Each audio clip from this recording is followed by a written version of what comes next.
Okay, go ahead and get out your Saving Winslow and turn page 115, which is chapter 33. We'll begin there. When Uncle Pete emerged from Louie's house with his father, Winslow seemed to accept that Uncle Pete was no longer a threat. He didn't flinch when Uncle Pete patted his sides and peered into his eyes and ears. Yep, he's done okay. Never would have guessed it. He's probably ready. For what? Louie asked. Louie's father said, Pete, hold on a minute. The two men walked over to Uncle Pete's truck and talking in low tones. What's he talking about? Nora asked. Winslow's ready for what? A different kind of food, probably, Louie said, or a vet checkup. At that moment, a single shaft of sunlight pierced the fog and shone on Winslow's head. That's an angel at work, Nora said. What? Everybody knows that.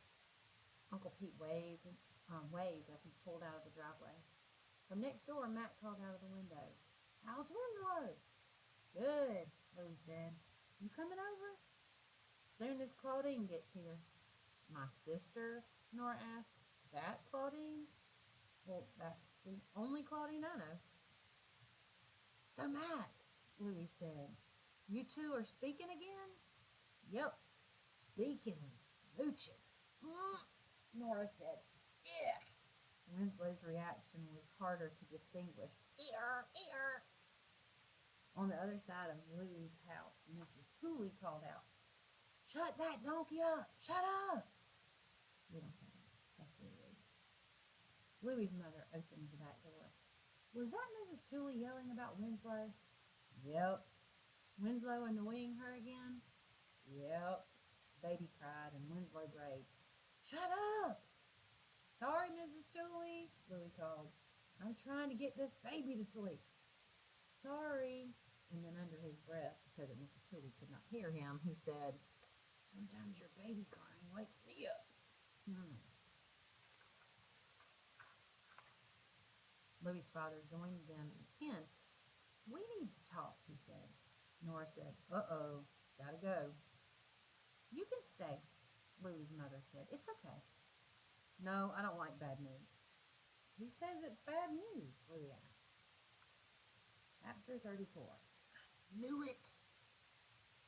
Winslow nudged Louie's hand, flapping his lips over it, slobbering, reaching for a carrot. The way Louie's father was leaning against the side of the garage reminded Louie of Gus, the way he used to casually lean against things, walls, doors, fences. For a moment, Louie was cheered thinking of Gus like that, but in the next instant, he missed his brother more than ever. His parents looked worried. It's Winslow, his mother said. We've had a long talk with Uncle Pete, and he agrees that Winslow needs to go. I knew it, Nora whispered to Louie. I knew it was bad news. Louie clutched Winslow to him. Go? Away? Away from us? Louie's father rubbed his hand along Winslow's side. We've talked about this before, Louie. We're not allowed to keep farm animals this close to town. But Uncle Pete has farm animals close to town. Well, not this close. And that area is zoned as farmland. Besides, Uncle Pete says donkeys need to be with other animals and not alone. He's not alone, Louie said. He has me. Us. Nora was holding on to Winslow's tail. Louie's mother said, he could go back to Uncle Pete's. Both Louie and Nora pronounced it at once. No! But why not? Nora crossed her arms definitely. Tell them, Louie. Tell them why not. Louie also crossed his arms. Because he needs to be here. We need to protect him. Matt came around the side of the house and hand in hand with Claudine. Hi, everybody. What's up? Matt was swinging Claudine's hand back and forth. But he stopped when he saw the expressions on Louie's and Nora's faces. What's the matter? Claudine placed her free hand against her lips. Oh, is something wrong? Yes, something is wrong, Nora said. You can get attached to something, and it always gets taken away. I knew it. Chapter 34. Do you miss us? That's the title.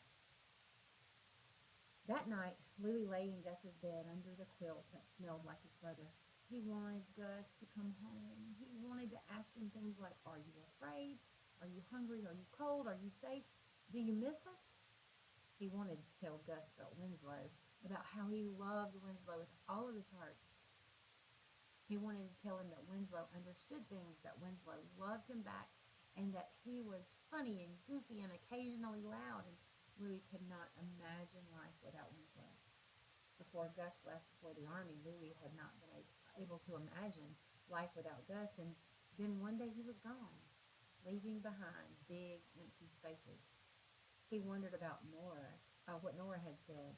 You get attached to something and it always gets taken away. Something else was bothering him too. Who did Winslow belong to? To Louis or to Uncle Pete? Chapter 36. He's not a dog. The warmer weather brought out more walkers and joggers. If Winslow was in sight, they would stop and gaze at the donkey. Oh, it's a donkey, the cutest thing ever. Winslow responded by braying in a variety of loud, ridiculous, squawking, honking, shrieking sounds. And then Mrs. Tooley would call out, "Shut up!" which would only make Winslow bray louder and more insistently. One day, I think that he knew that she didn't want him to, and so he just did it more. One day, when Louis and his father were in the yard, an animal control officer arrived. The officer did not get out of his car. Instead, he lowered the window. He did not smile. Is it true you have a donkey on the premises? There we go. Is that it out back? Complaints have been made. This neighborhood is not zoned for farm animals. The officer handed Louis's father a pamphlet outlining animal control regulations and a notice to remove the animal within 7 days. Don't you even want to see Winslow? Louis asked. Winslow? The donkey. He's very friendly. I can see him from here. I can hear him too. He's not even as big as some dogs, but he's not a dog. Louis's father said, we're working on it. The officer interrupted. You need to remove the animal within 7 days. Is that clear? He did not wait for an answer. Chapter 37. Can he do that? Louis erupted. What? Can he do that? Can he order us to get rid of Winslow? Louis kicked the driveway. Who makes those rules? What's the matter with people? Couldn't he at least have looked at Winslow? Wouldn't he have realized that he's not a nuisance? As if in protest, the baby next door cried, and Winslow answered, meow. Mrs. Tooley, you know what she's going to do, opened up her back door and called out, shut that donkey up. You know what Louis said? Shut your baby up. Louis's father put a hand on Louis's shoulder. Now, I don't care. That screaming baby is a nuisance. Let's get rid of it. Louis. Oh, and I don't like either of these words in these sentences. Stupid people. I hate people.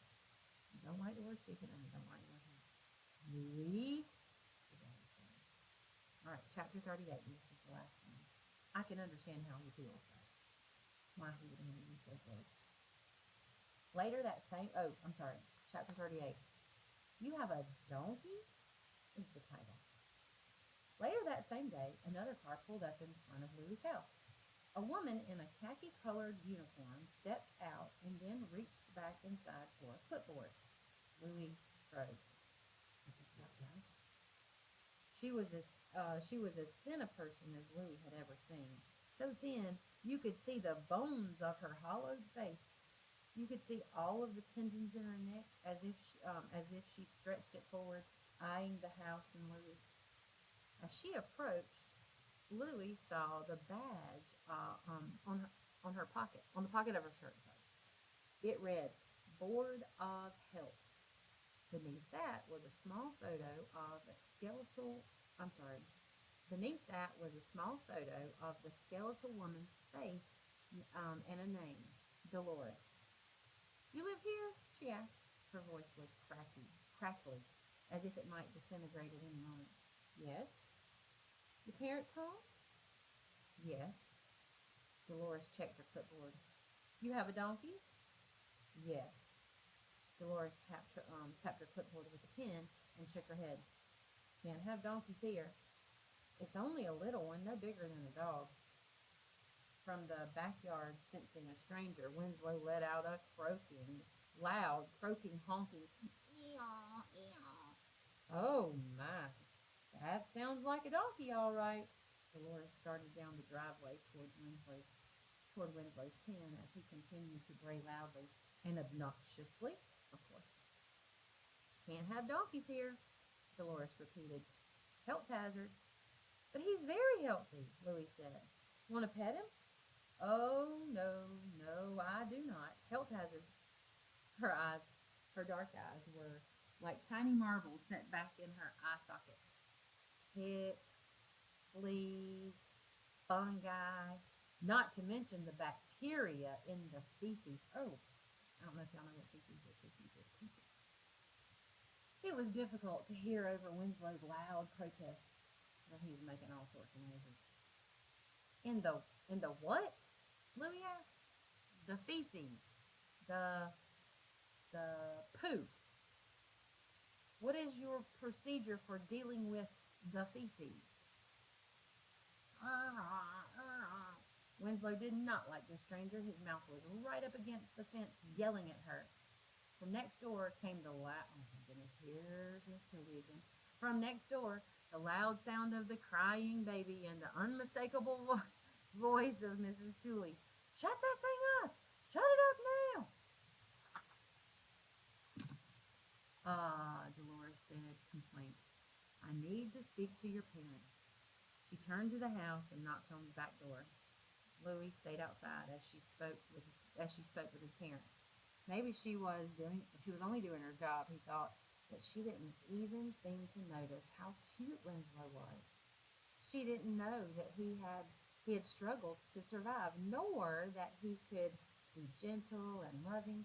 She didn't notice that he had no ticks or no fleas or no fungi. She didn't care. Louis hoped he would never have a job like hers, but if he ever did, if he was forced, say, to have a job like that, he would look at the animal in the eye and would kneel beside it and would listen to the boy or girl who was with the animal, and he would never be cold or cruel or dismissive of the boy or girl or animal. All right, y'all enjoy and get ready for questions on Thursday. Tomorrow. Well, today's Wednesday. I recorded. You're watching this tomorrow, which is Thursday. Wednesday. So you'll answer the questions on the Wednesday morning. Enjoy.